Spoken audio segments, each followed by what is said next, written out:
Support வந்து ஒரு தாயோடைய கடமையை வந்து ஜெயண்ணனுக்கு நிறைவேற்றுறது மீனாம்மா. நிறைய தாய்ங்க இருக்காங்க, அவங்க ஒருத்தராக இன்ட்ரொடியூஸ் பண்ணியிருக்கிறேன். ஸோ 3 வருஷம் கடந்துட்டாங்க. இன்றைக்கி ஜெயண்ணன் இவ்வளோ இளமையாக, இவ்வளோ அழகாக, இவ்வளோ நீட்டாக, இன்றைக்கும் எனர்ஜியாக இருக்காருன்னா அதுக்கு காரணம் இவங்களுடைய பேக் போன் சப்போர்ட் தான். ஸோ எல்லோருக்கும் வணக்கம். நாங்கள் வந்து NEPV டைட்டில் சாங் மூலமாக சீரியல் பார்க்க வந்தோம். அப்படி கிளப்பில் வந்து மெம்பரானேன், அப்புறம் ப்ரெசிடெண்ட் ஆனேன். இன்றைக்கி 3 வருஷம் ஓடிட்டுருக்கு. இதில் ஒரு வியக்கத்தகு விஷயம் என்னென்னா, இந்த கிளப்பில் வந்து 16 வயசுலேருந்து 70 வயசு வரை இருக்கிறாங்க. எல்லாருமே லேடிஸ். 90 வயசு இருக்கிறாங்க. எல்லாருமே லேடிஸ் ஃபுல்லாக. எல்லாருமே சார் மேலே அபரிவிதமான ஒரு அன்பு வச்சுருப்பாங்க. அதை அழகாக கொண்டு போய் இன்னும் வெற்றிகரமாக 3 வருஷத்தை முடிச்சிருக்கிறோம் நாங்கள் இங்கே. சாரோட பாசிட்டிவ் வைப்ரேஷன் தான் இதுக்கெல்லாம் காரணம். சார் பேசினாலே எல்லோரும் ரொம்ப சந்தோஷப்படுவாங்க. நிறைய சோஷியல் ஆக்டிவிட்டீஸ் இதில் மூலமாக பண்ணிகிட்ருக்குறோம். முதியோர் இல்லத்துக்கு ஃபுட்டு, குழந்தைகளுக்கு படிப்பு, மற்ற நிறைய விஷயங்கள் இங்கே நடந்துகிட்ருக்குது. எல்லாருமே ஒற்றுமையாக இருக்கிறோம். சாரோட எடுக்கிற முயற்சிகள் எல்லாமே வெற்றி அடையணும்னு சொல்லி அந்த ஆண்டவனை பிரார்த்தித்து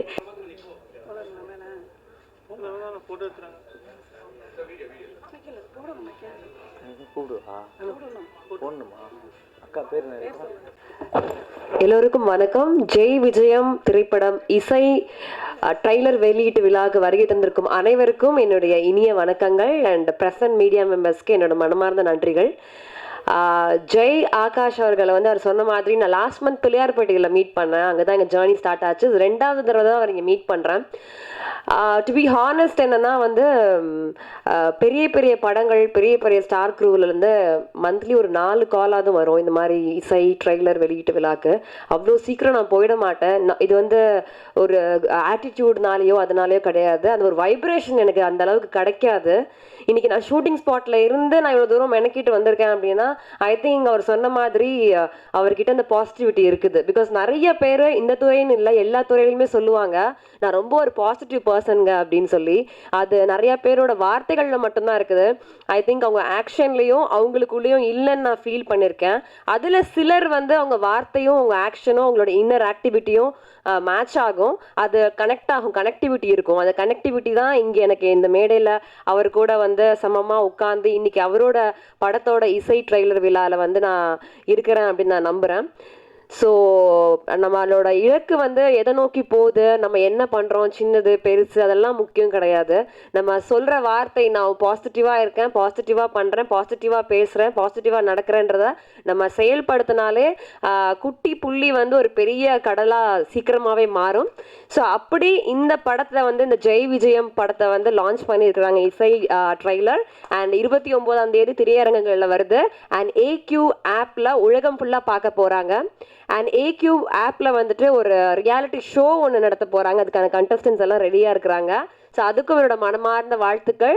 அண்ட் இந்த AQ ஆப் வந்து எனக்கு ரொம்ப பிடிச்சிருக்குது. அதோட கண்டென்ட் என்னென்னா நிறைய ஃபேஸ் வேல்யூ இல்லாத ஆர்டிஸ்ட் வச்சு எடுக்கப்பட்ட படம், நல்ல கதை, நல்ல ஒரு கதைக்களத்தோட நல்ல ஒரு இருக்கிற படங்கள் வந்து ரிலீஸ் ஆகாமல் தேட்டருக்கு வராமையே ஈவன் எங்கேயுமே பார்க்காமே காணா போயிடுது. அப்படிப்பட்ட படங்களை வந்து நம்ம AQ ஆப்பில் வந்து லான்ச் பண்ணுவாங்க, நம்ம பார்க்கலாம்.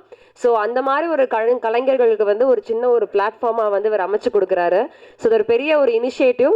இது வந்து இந்த ஒரு AQ ஆப் வந்து ஒரு பெரிய லெவலில் ரீச் ஆகணும் அப்படின்னு சொல்லி அகெயின் அதுக்கும் என்னோட மனமார்ந்த வாழ்த்துக்கள்.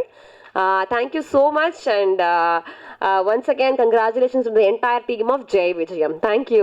குறைவாக இருக்கிறதுனால இந்த படம் இவ்வளோ பெரிய முயற்சியாக வந்திருக்கு அப்படின்னு அவர் ஜெய் ஆகாஷ் அவர்கள் சொல்லும்போதே அவங்களுக்கு வந்து தெரிஞ்சிருக்கும்.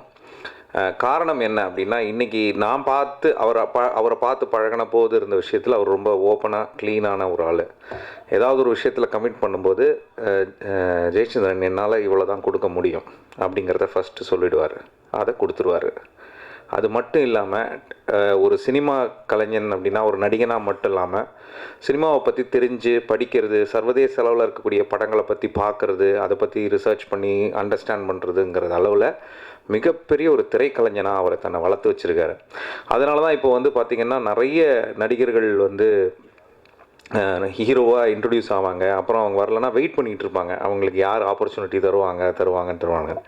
தனக்கான களத்தை தானே அமைத்து கொள்ளக்கூடிய தன்னம்பிக்கை உள்ள ஒரு நபராக தான் நான் ஜெய் ஆகாஷ் அவர்களை பார்க்குறேன். காரணம்னா, அப்படி அந்த ராமகிருஷ்ணா படம் அப்படி சரியாக வரலன்னா அதோட அந்த மாதிரி நடிகர்கள் நிறைய பேர் அப்படியே இருந்திருப்பாங்க.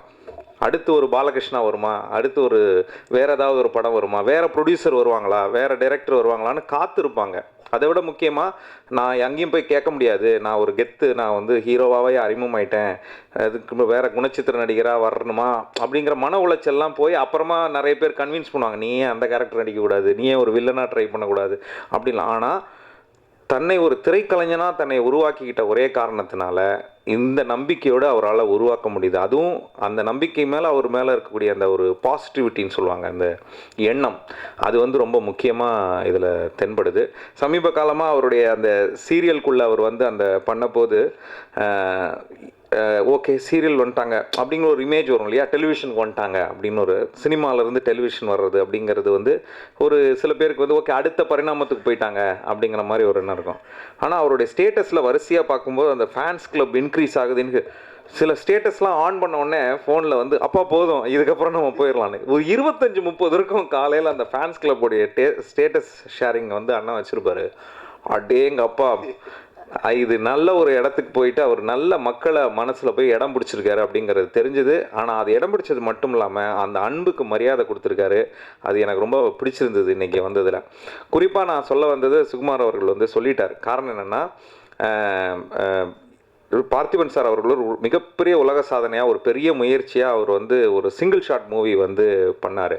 ஆனால் அதுக்கு முன்னாடியே அந்த விஷன் வச்சு பண்ணிட்ட ஒரு ஜெய் ஆகாஷ் அவர்கள்.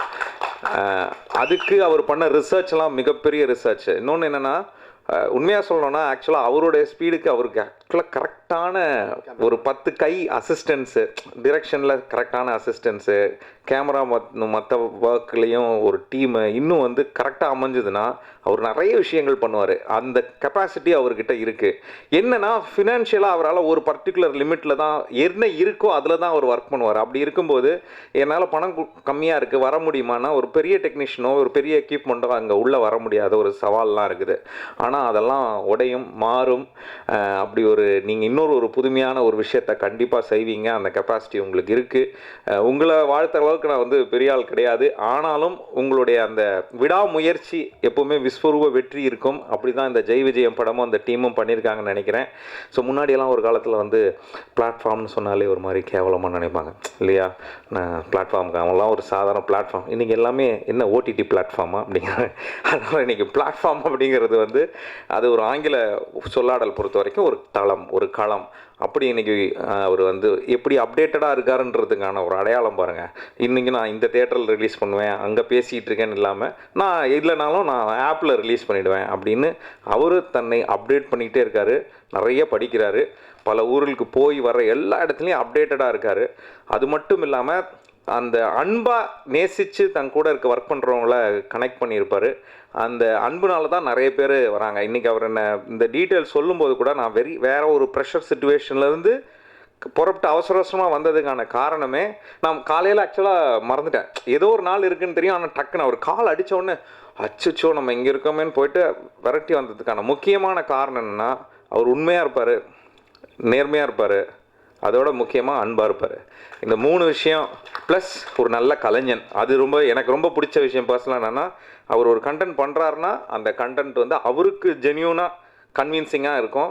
ப்ளஸ் அதுக்கு நிறைய ஆராய்ச்சி பண்ணி நிறைய பார்ப்பார். இன்ஃபேக்ட் எனக்கு சில விஷுவல்ஸே காட்டுவார், இவங்க எப்படி பண்ணியிருக்காங்க பாருங்கள் இந்த ஹாலிவுட்டில், இது எப்படி பண்ணியிருக்காங்கன்னா அப்படின்னு அந்த டெக்னாலஜியை வந்து அவர் உடச்சி சொல்லுவார், இப்படி தான் பண்ணியிருக்காங்க, இங்கே கட்டு இருக்கு ஜெய், இங்கே பண்ணியிருக்காங்க பாருங்கள், இது மாதிரி நம்ம பண்ணணும் அப்படிங்கிற ஆர்வம் அவருக்கு அதிகமாக இருக்குது.